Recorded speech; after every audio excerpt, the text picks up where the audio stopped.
Hello, my dear friends and my dear children. How are you? Hope you are doing well. Welcome to the new session of our e-learning class. This is Standard 6, Subject English.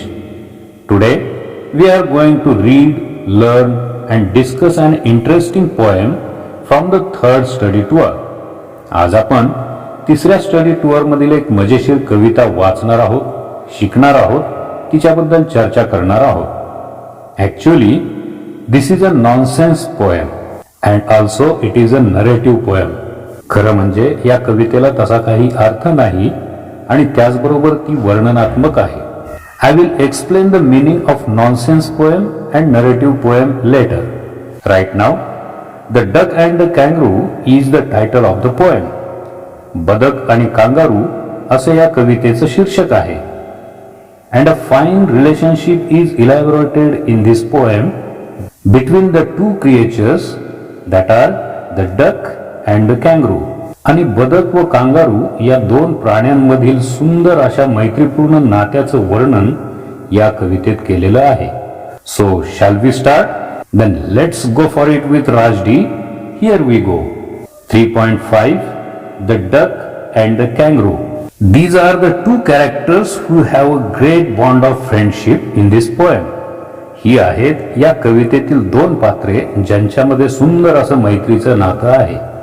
And besides each stanza, you will find these animals with different expressions. Here you can see how different expressions and gestures they are portrayed with. So watch them also in each picture.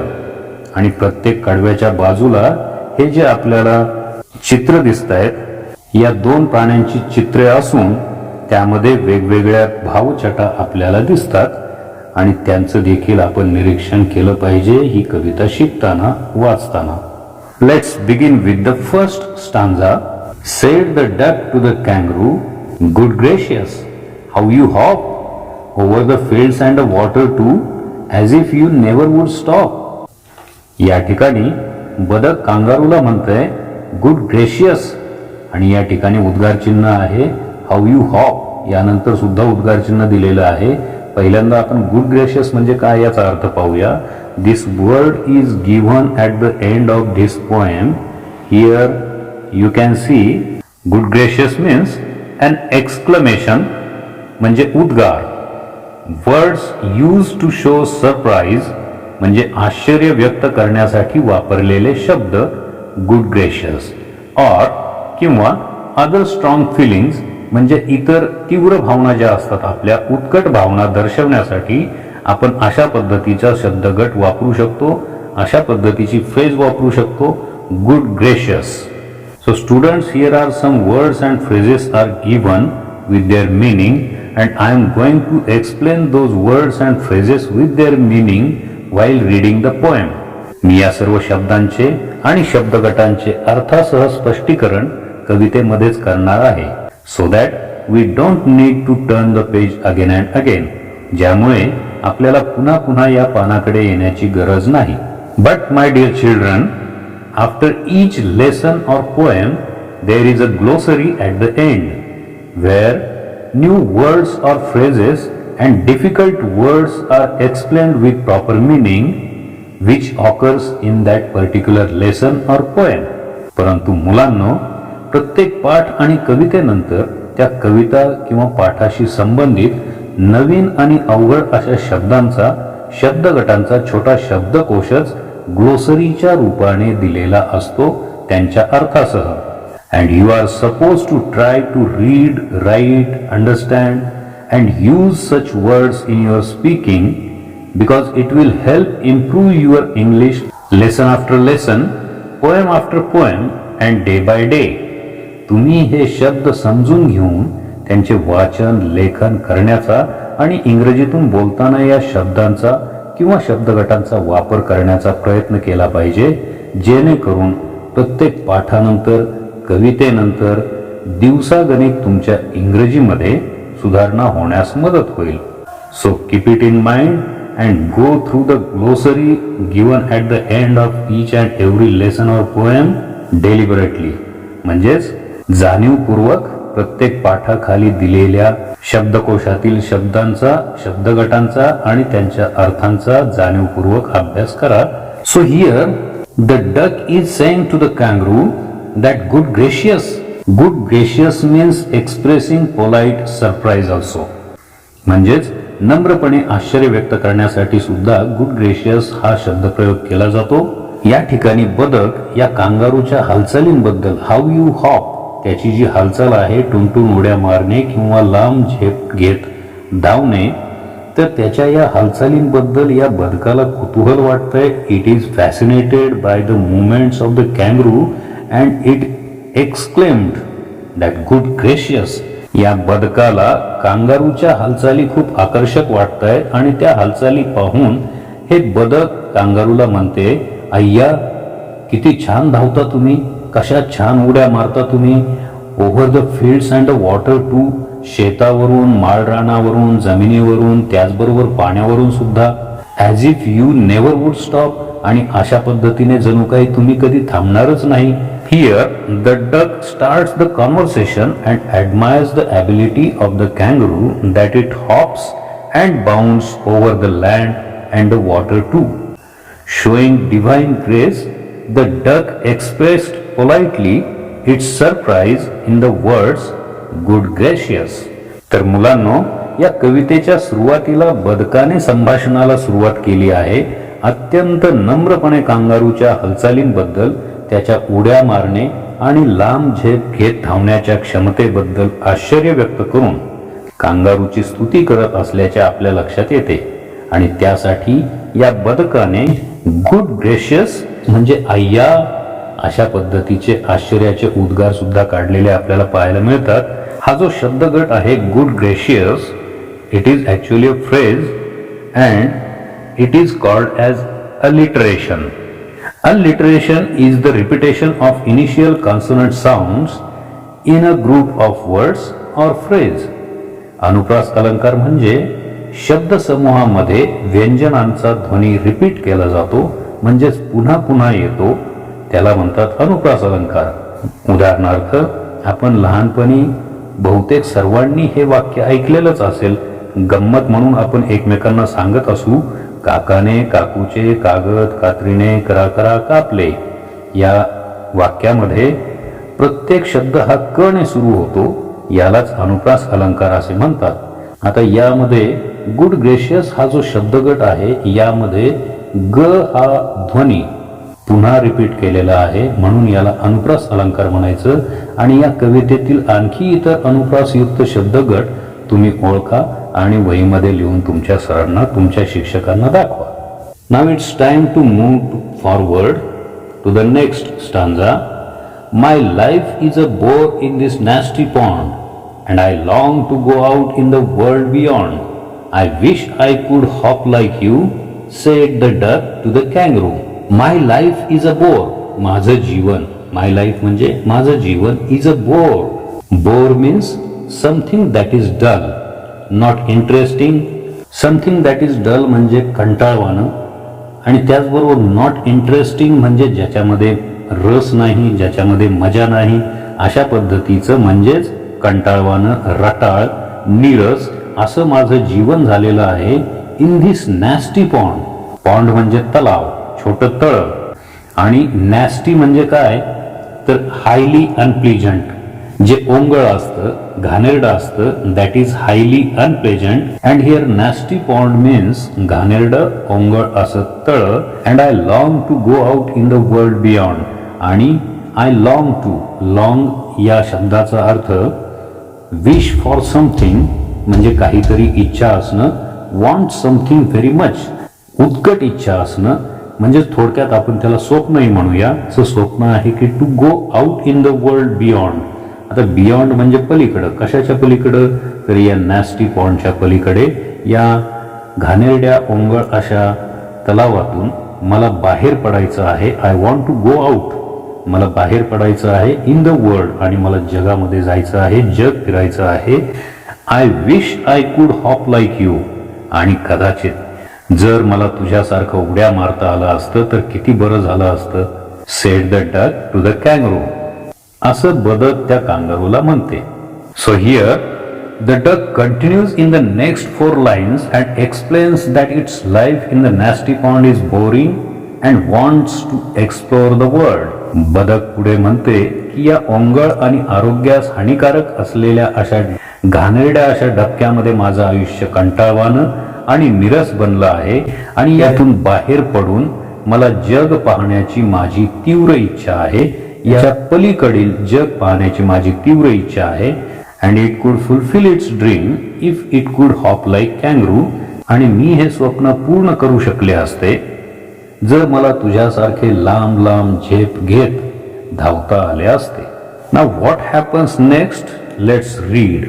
Said the kangaroo to the duck, this requires some little reflection. Perhaps on the whole it might bring me luck and there seems but one objection. खरं म्हणजे ही कविता English कवी Edward लियर यांनी लिहिलेली आहे. Edward लियर हे ब्रिटिशमधील एक प्रख्यात कवी आहेत जे मुलांसाठी गोष्टी लिहितात and he is famous for his nonsense poems. यानंतर खरं म्हणजे त्यांनी लिहिलेल्या मूळ कवितेमध्ये बदक पुढे कांगारूला विनंती करते की मला तुझ्या पाठीवर बसून हालचालींच्या स्वातंत्र्याचा उपभोग घेऊ दे. माझं जीवन कंटाळवाणं निरस झालं आहे आणि मला तर जग पाहण्याची इच्छा आहे. तेव्हा मला हे जे हालचालींचं स्वातंत्र्य आहे मला या मर्यादा नको आहेत. मला या तळ्यातील मर्यादा नको आहेत. मला हालचालींचं स्वातंत्र्य उपभोगायचं आहे आणि या पलीकडील जग पाहण्याचं माझं स्वप्न पूर्ण करण्यासाठी मला मदत कर. मी तुला अजिबात त्रास देणार नाही. तुला त्रास होईल असे काही करणार नाही असं मी तुला वचन देते. It is not mentioned here in this poem but in the original poem written by an English poet Edward Lear the duck adds further and request the kangaroo to take her on his back so that it could enjoy freedom and see the world beyond this nasty pond. Now here we have read that the sweet little creature, the duck, who lives in a nasty pond is a friend of the land animal kangaroo, which is comparatively very big. यामध्ये आपण पाहतोय की पाण्यामध्ये राहणारा छोटासा बदकासारखा प्राणी आणि जमिनीवर राहणारा तसेच तुलनेने मोठा असणारा आकाराने बदकापेक्षा कितीतरी मोठा असणारा प्राणी कांगारू हे मित्र आहेत. In fact they are not similar in any aspect. खरं तर या दोघांमध्ये कोणत्याही प्रकारचे साम्य नाही. There is no similarity in their food, shape, size, body parts, movements, their language and many more. त्यांचं अन्न, अवयव, शरीराचा आकार, राहण्याचं ठिकाण, त्यांची भाषा, हालचाल आणि इतरही अनेक अशा कोणत्याही गोष्टीमध्ये त्यांचं साम्य नाही. But then also they are good friends. परंतु तरीही ते एकमेकांचे चांगले मित्र आहेत. In short, such an odd friendship have no meaning. It is unacceptable and making no sense, so this is a nonsense poem. थोडक्यात अशी मैत्री होऊ शकत नाही, अशा मैत्रीला काही अर्थ नाही, ही गोष्ट बुद्धीला न पटणारी आहे. आपण अशी मैत्री अनएक्सेप्टेबल म्हणजेच स्वीकारू शकत नाही आणि मेकिंग नो सेन्स म्हणजेच अनाकलनीय आहे. म्हणूनच ही नॉनसेन्स पोएम आहे. So it is called as nonsense poem. Now said the kangaroo to the duck, this requires some little reflection. Perhaps on the whole it might bring me luck and there seems but one objection. आणि मग kangaroo त्या बदकाला म्हणतोय, तुझा प्रस्ताव तर चांगला आहे. तुला पाठीवर बसवून जग फिरवून आणणं ही काय माझ्यासाठी फार मोठी गोष्ट नाहीये. मी हे सहज करू शकतो. दिस रिक्वायर्स सम लिटल रिफ्लेक्शन. परंतु मला याबद्दल रिफ्लेक्शन मीन्स थिंकिंग म्हणजे मला याबद्दल विचार करावा लागेल. मला यावर थोडा विचार करण्याची गरज आहे. परहॅप्स ऑन द होल आणि कदाचित असं केल्यानंतर मी तुला पाठीवर बसवून जगभर फिरवून आणल्यानंतर कदाचित माझं भाग्य उजळेल, माझ्या आयुष्यात काहीतरी चांगलं घडेल, माझं नशीब बदलेल असं कांगारू म्हणतंय. And there seems but one objection. आता या ठिकाणी ही गोष्ट जरी सहज सोपी असली तरी सुद्धा objection means reason for not doing something, a reason for disagreeing. म्हणजे तुला बरोबर न नेण्याचं कारण म्हणजेच आक्षेप, हरकत काय आहे म्हणजे यामध्ये एकच चिंतेची बाब आहे. And it continues in the next 4 lines. Kangaroo says which is, आणि ते कारण म्हणजे if you let me speak so bold, your feet are unpleasantly wet and cold and would probably give me the rheumatiz, said the kangaroo. आणि मग kangaroo पुढे म्हणतोय की ते कारण म्हणजे तू जर मला स्पष्टपणे बोलण्याची परवानगी दिली तर तुझे हे जे पाय आहेत दे आर व्हेरी अनप्लीजंट, म्हणजे अप्रिय आहेत, ते काही फारसे छान नाहीत. They are not nice, wet and cold, आणि शिवाय ते कसे आहेत, ओले आणि थंड आहेत. And would probably give me the rheumatiz, आणि कदाचित त्यामुळे मला rheumatiz म्हणजे हा it is a funny way of the poet of saying rheumatism which is a disease, म्हणजे rheumatism नावाचा एक आजाराचा प्रकार आहे. तो एक रोग आहे जो आपल्या सांध्यांशी निगडीत असतो, त्यालाच आपण संधिवात असं म्हणतो. म्हणजेच तुझ्या ओल्या आणि थंड अशा पायांमुळे कदाचित मी जर तुला पाठीवर घेऊन जगभर फिरवून आणलं, मला संधिवातासारखा आजार सुद्धा जडू शकतो, सेड द कॅंगरू. आता कांगारूने त्याचं म्हणणं स्पष्टपणे या बदकाच्या समोर मांडलेलं आहे. Here the kangaroo explains to the duck that it will need to consider the duck's proposal. ते कांगारू त्या बदकाला त्याच्या प्रस्तावावर विचार करण्याची गरज आहे असं सांगतो. While it might be a source of good luck for me, आणि ते पुढे असंही म्हणतं की कदाचित यामुळे माझ्या आयुष्यात फरक पडेल, माझं नशीब बदलेल, माझ्याबरोबर पुढील आयुष्यामध्ये काही चांगल्या गोष्टी सुद्धा घडतीलही. But the kangaroo just have only one concern, परंतु त्या कांगारूला फक्त एका गोष्टीची काळजी आहे. And to speak plainly or boldly the duck's wet and cold feet might give him the rheumatism, that disease related to the joint pains if they are on the kangaroo's back. म्हणजे स्पष्टपणे आणि उघडपणे बोलायचं झालं तर त्या बदकाचे ओले आणि थंड पाय यांच्यामुळे कदाचित कांगारूला संधिवातासारखा दुर्धर आजार होईल अशी भीती वाटते. अशा पद्धतीने कांगारू त्याच्या मनातली भीती या बदकाला बोलून दाखवतो. and here in the next 4 lines the duck is ready with the solution on that concern, on that problem, on that issue. Said the duck, as I sat on the rocks, I have thought over that completely, and I bought 4 pairs of worsted socks, which fit my wet feet neatly. मग कांगारूने तशी काळजी बोलून दाखवल्यानंतर बदकाने या गोष्टीचा अगोदरच विचार केलेला आहे. Here you can see the expressions of the duck that it is very happy because it have thought about that problem already. त्याने अगोदरच या प्रॉब्लेम बद्दलचा या गोष्टीचा विचार केलेला आहे. I have thought over that completely when I sat on the rocks. मी जेव्हा खडकावर बसलो होतो त्याच वेळी मी या गोष्टीचा विचार केला होता.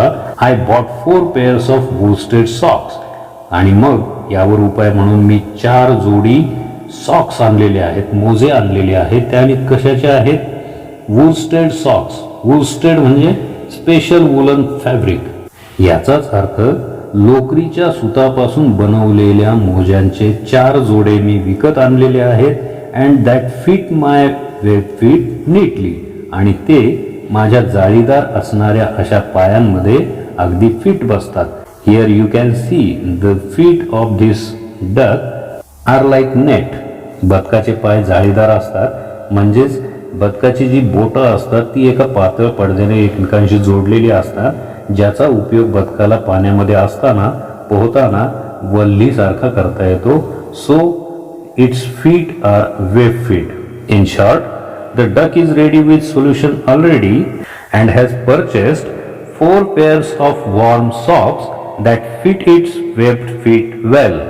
परंतु यावर बदकाने अगोदरच विचार करून 4 जोड्या लोकरीचे मोजे विकत घेतले, जे की त्याच्या जाळीदार पायांना व्यवस्थित बसतात, असे सांगून त्या कांगारूची चिंता या बदकाने दूर केली.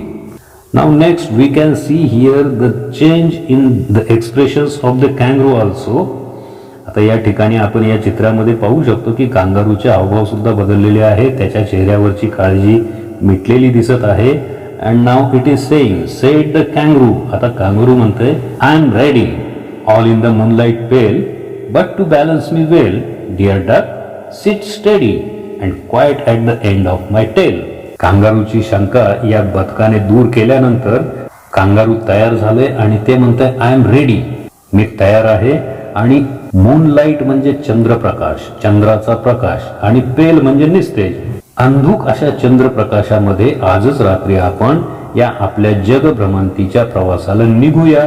But to balance me well, परंतु मला व्यवस्थित तोल सांभाळता यावा तुला घेऊन, म्हणून काय कर, म्हणून डिअर डक, प्रिय बदका, व्यवस्थित आणि शांतपणे स्थिरपणे बसून राहा, परंतु कोठे, and quite at the end of my tail, माझ्या शेपटीच्या शेवटच्या बाजूला तू व्यवस्थित आणि शांतपणे स्थिरपणे बसून राहा.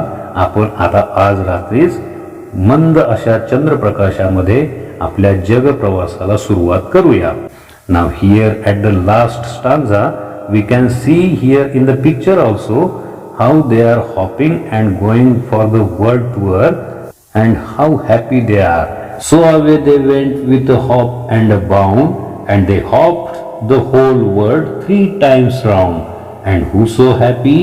Oh, who? As the duck and the kangaroo. तर मग कांगारूच्या शेपटीच्या मागच्या बाजूला बदक बसला आणि त्यांनी प्रवासाला सुरुवात केली. लवकरच ते सो अवे दे वेंट, खूप दूर निघून गेले, विथ अ हॉप, उड्या मारत, अँड अ बाउंड, लांब लांब झेप घेत ते दोघेही दूर निघून गेले. And they hop the whole world 3 times round.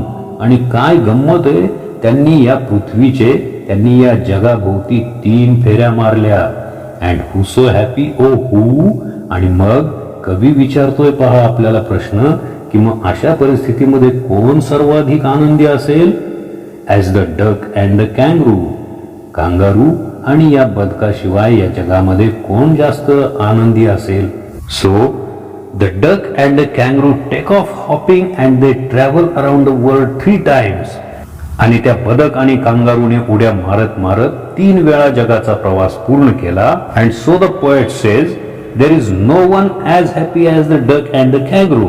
आणि म्हणून शेवटी कवी म्हणतो की बदक आणि कांगारू यांच्या एवढं कोणीही आनंदी नाही.